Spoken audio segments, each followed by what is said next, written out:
Саламатсыздарбы окуучулар, биздеги бүгүнкү тақырып үч бурчтун бийиктиги, биссектрисасы, медианасы және орта сызыгы. Ендеше бизде эң биринчи ол үч бурчтун бийиктиги. Үч бурчтун берилген төбесинен түсүрүлгөн бийиктик деп сол төбеден каршы жаткан кабырганы камтыйтын түзүүгө жүргүзүлгөн перпендикулярды айтабыз. Яғни мына жердеги сүрөттү карасак, бизде АБС үч бурчу берилген, яғни бизде BH ол бизде бийиктиги болуп табылады.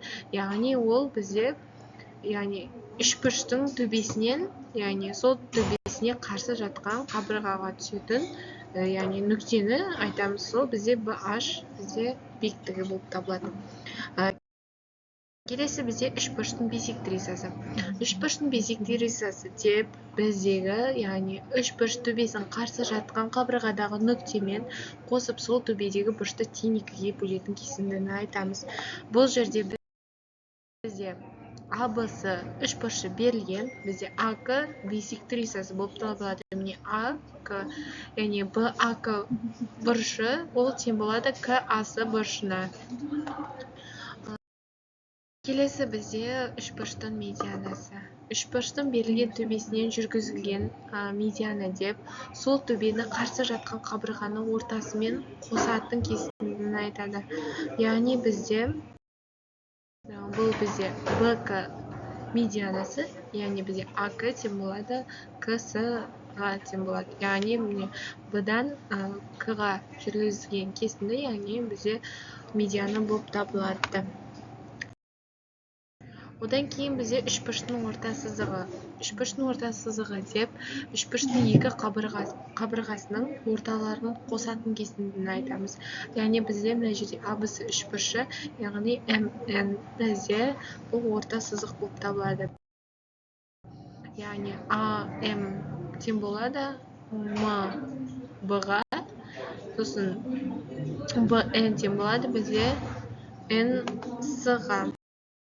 Келесі мысал, АБ тең болады 10 сантиметрге, БС тең болады 14 сантиметрге, АС тең болады 18 сантиметрге. Және бұл жерде бізде БМ медиана, және де АМ және МС бізде кесінділердің ұзындықтарын табу керек. Міне, мына жерде көріп тұрғандағыдай суретте. Келесі біз шешуінде келетін болсақ, бізге БМ медиана деп айтып кеткен болатынбыз. Яғни бұл АС кабыргасына жүргүзүлгөн медиана. Сол себепті АС кабыргасынын ортасы болуп табылады. Сол кезде бізде АМ тең болады МСге тең болады, ол бізде АСга тең. Яғни үшеуі тең болгондуктан оны экиге бөлетін боламыз.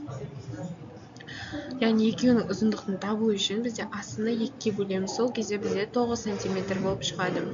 Сол кезде бізде АМ 9 сантиметр, МС 9 сантиметр. Екеуі тең болғандықтан сол 18-ді екіге бөлеміз. Барлығы түсінікті болған деп ойлаймын. Геометрияны оқудағы сәттілік тілеймін.